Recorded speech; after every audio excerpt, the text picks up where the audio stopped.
Good afternoon. I'm David Plazas, the Opinion and Engagement Director for the USA Today Network Tennessee and the Tennessean.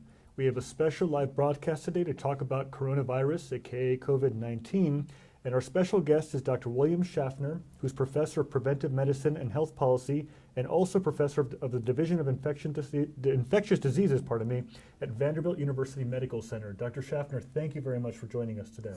Pleasure, David. Good to be with you. Thank you. You have a lot of experience, not just studying these things, but also talking about issues of public health. And this is something that has really challenged and scared a lot of people. Even today, Governor Bill Lee announced the formation of his coronavirus task force with a bunch of his commissioners and others to talk about how to respond should the case come here. First of all, if I can ask you, are there any known cases of coronavirus in Tennessee today? As of today, to my knowledge, there are none. So at the moment, we're a coronavirus-free zone. I don't think it'll last. We'll see some coronavirus patients here eventually. And people have talked about whether to panic, how to prepare. What is your response when people ask you, how should they think about or prepare for coronavirus? Well, let's not have anybody panic, right? That's for starters. But it's a prudent thing to do, to take a deep breath, sit down and talk a little bit. You know, this is a respiratory virus. It's transmitted from person to person through close personal contact. And so one of the interventions that we have from a public health point of view to try to prevent getting infection and giving infection is what we call social distancing, staying apart from each other, David. So we would be asked, if we do get coronavirus and it starts to spread, to think about things we could do in the business circumstance, in my medical center, and at home. So you could have a family conversation. What would we do if the school's closed? Who's going to take care of the kids? I guess we usually go to the movies Saturday night, but maybe we'll stay home and watch television, staying away from crowds. Not going, I shouldn't say this, to the Vanderbilt basketball game, or whatever, avoiding crowds. We're a religious family, but maybe we'll be reverent at home rather than joining the congregation. Doing things that kind of keep us apart so this virus can't get from one person to another very readily. Now, this week has been very challenging for Nashville because of the tornado, and people are coming together either to help, to donate together. What are things that they can do in those circumstances where they do want to help so that they might not get sick with either coronavirus or flu or some other kind of sickness? Sure. So in any circumstance, whether it's coronavirus or just in day-to-day life, first of all, very good hand hygiene, because you can get the virus on your fingertips, and then when you touch your mouth, you may inoculate yourself. So hand hygiene interrupts that. Soap and water works, so do the gels. The next thing is try to avoid people who are coughing and sneezing, right? And if you do cough or sneeze, and that can come onto you pretty quickly, if you don't have a tissue, bend down, cough or sneeze into the crook of your elbow so you don't spray it all over the room. So those are some little things we can do. Now, given what we know today, some of the questions we've received so far from the audience, one person has asked, should Nashville declare a state of emergency, or should Tennessee declare a state of emergency? Absolutely not. We don't have an emergency. We don't have an emergency in the entire United States. But we'll get some cases. They'll be quickly diagnosed, we hope. We can take care of those people safely and appropriately in our hospitals if they have to be hospitalized. And then we work very closely with public health. We should all be celebratory, or at least appreciative, of the fact that we have as fine a group of people in our state health department who know about communicable disease control as any state. We're one of the top states in communicable disease control. They'll give us good advice, and they will help with those investigations.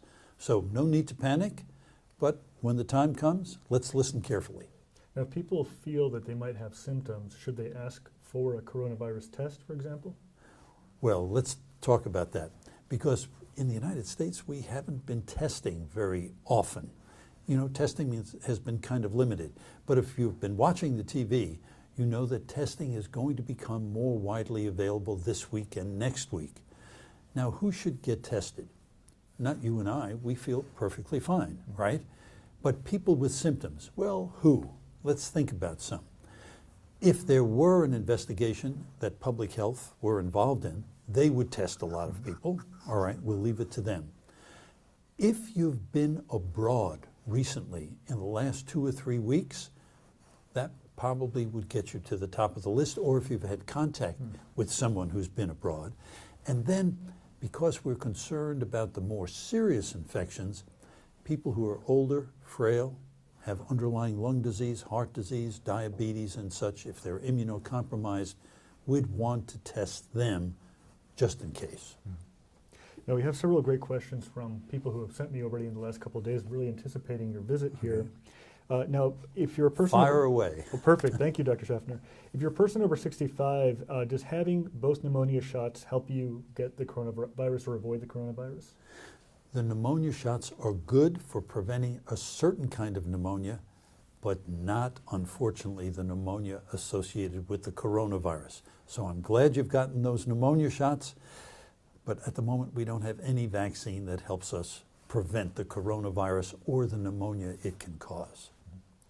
And different germs. Oh, no, that's really good to know. One reader asked, I heard an expert recently say that the virus is only affecting people between the ages of 30 and 79. Is that still the case? And are kids more resilient against the virus because of the number of common colds and exposure at school?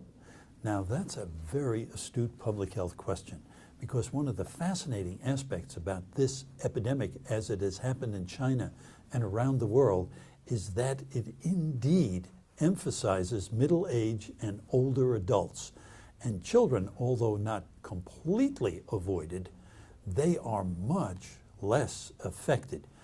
That continues to be a mystery. We don't know why that is. We'll have to study that.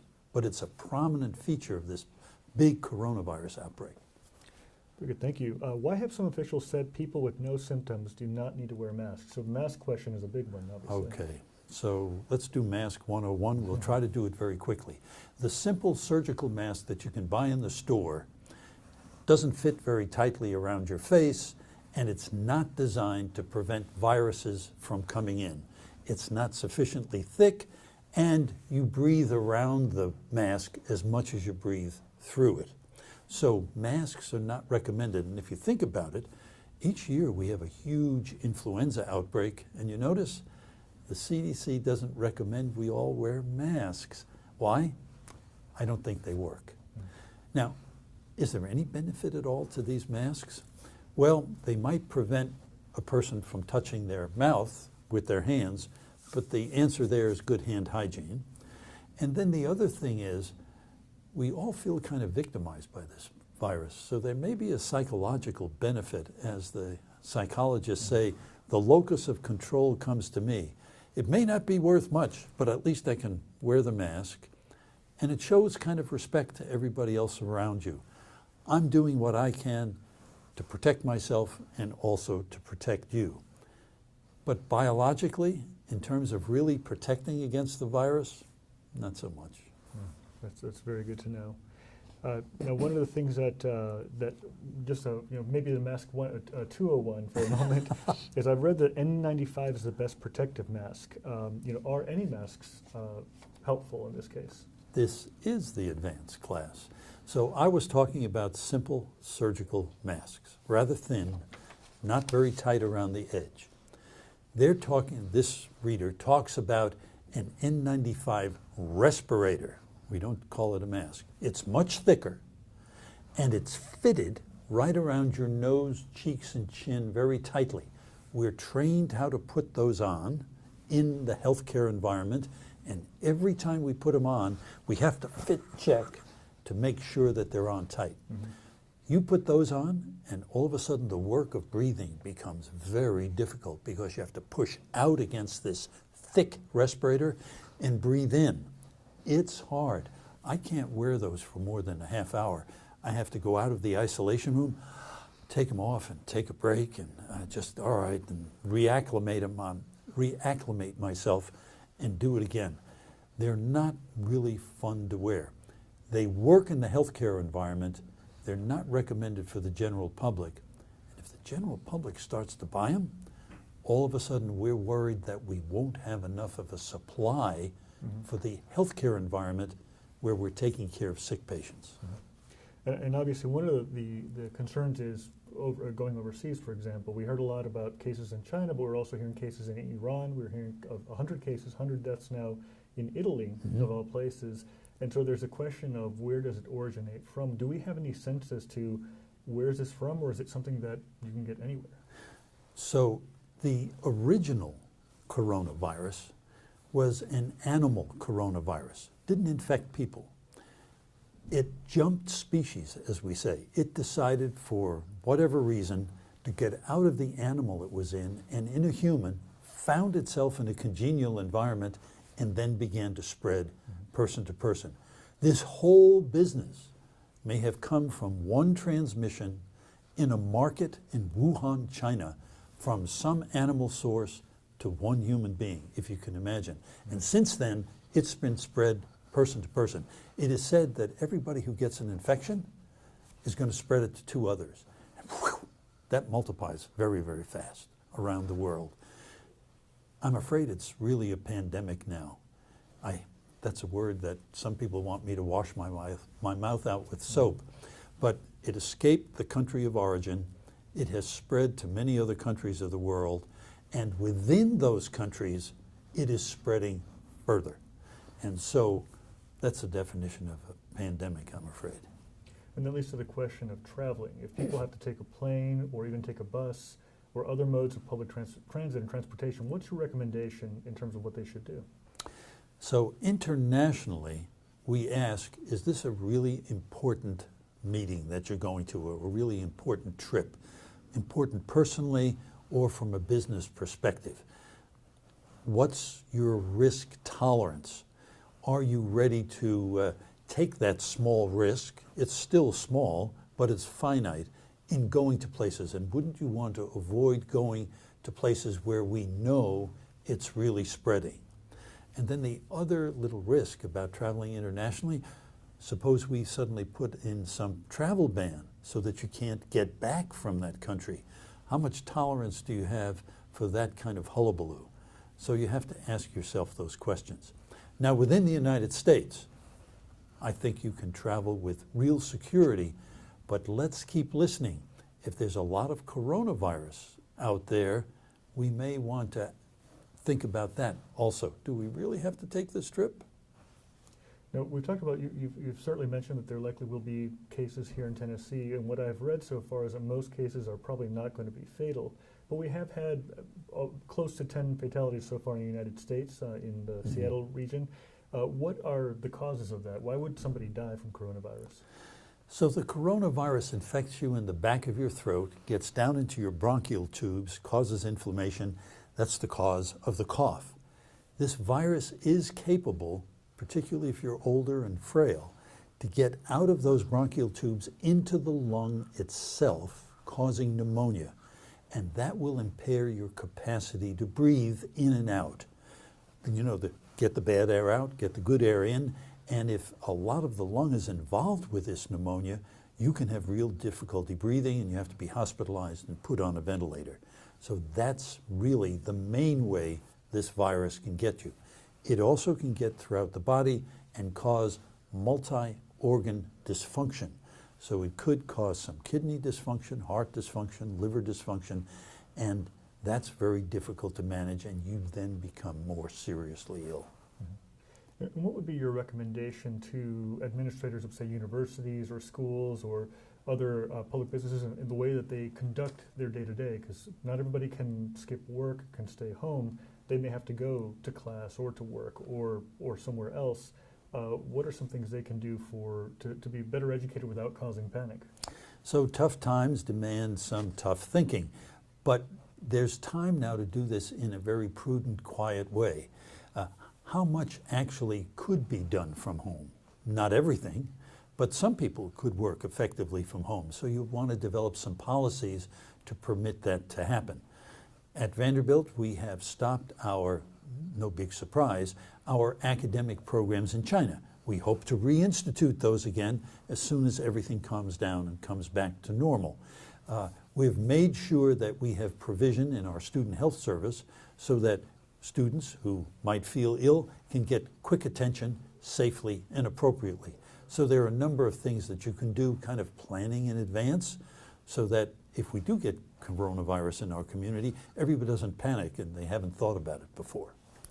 Is it helpful for someone who hasn't received the flu shot to get it now?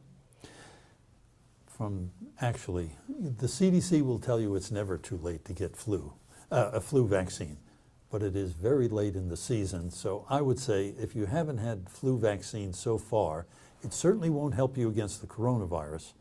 Make a resolution this fall to get vaccinated against influenza. That recommendation is very simple. If you're older than 6 months of age, we should all get vaccinated. It's not a perfect vaccine, but a pretty good vaccine can still do a lot of good. What are some of the other questions that you're getting from patients and from others that the public could benefit from?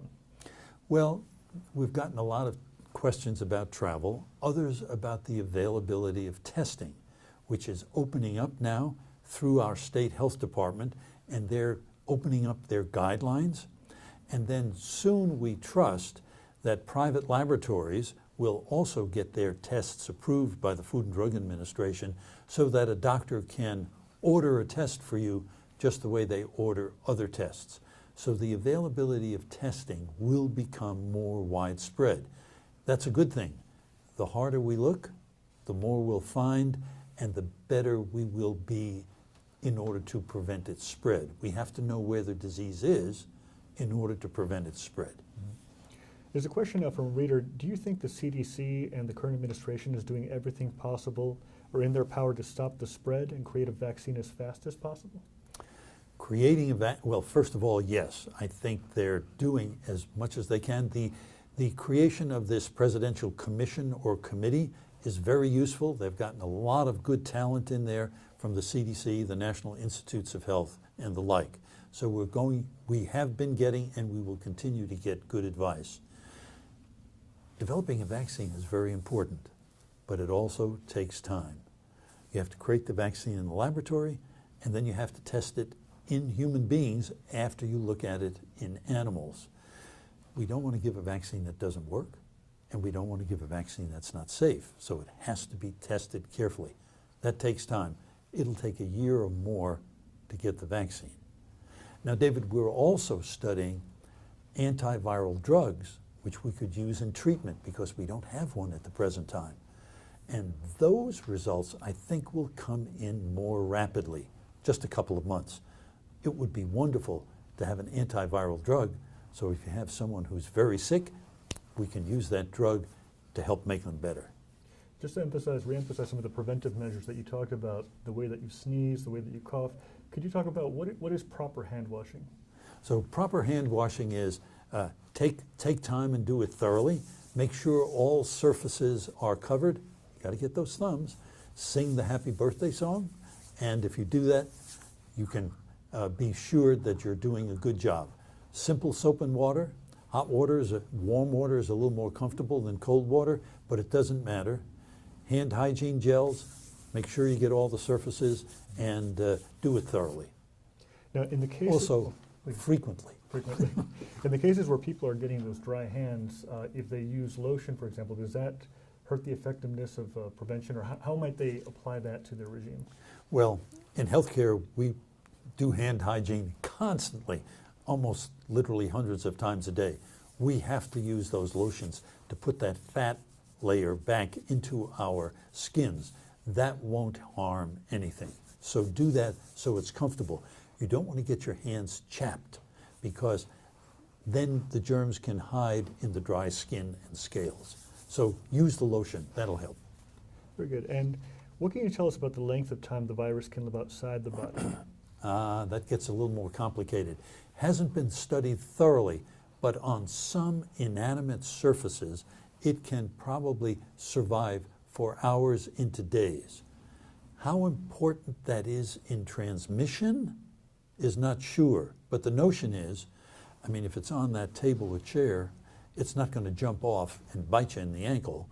But if you touch it, then you've got it in your hands. Oh, now I've got it in my mouth. The way to stop that is hand hygiene. But the other good thing is all simple home disinfectants work against this coronavirus. You don't have to use anything fancy. So if you want to disinfect a surface, just get something you can get in your grocery store. It's like a Windex or something like that. Exactly. Now, there's a question about visiting nursing homes. Should people avoid those visits at this time with the threat of this pandemic? I think not. You know, there's a threat for influenza and all. If you have any symptoms, please do not visit. If we once get coronavirus in our community, then a little social distancing will be important. Then we might want not to visit Grandpa in the nursing home, but not right now. And when it comes to the issues that you talk about, for example, to your students, what are some of the ways that you can emphasize to them that they continue these habits beyond what might be flu season? You know, how do you create that daily habit? I think modeling it personally is the single most important thing to do. Do what I say, but also do what I do, and you have to be very sure that you're being meticulous in doing that very thing you recommend. Let's see if we have any other final questions before we conclude. Tell us a little bit more about what you're researching at this moment yourself, some of the work that you do, and we'd love to learn more about you. Well, I work at the moment very closely with the CDC and a group of colleagues around the country, and we do a whole series of public health projects. And we just had a call yesterday. We are going to be contributing to the surveillance, the identification of cases of coronavirus disease, should they happen in our state. So we can gather those data for the CDC, and the CDC will have better data to inform us all about where this virus is around the country.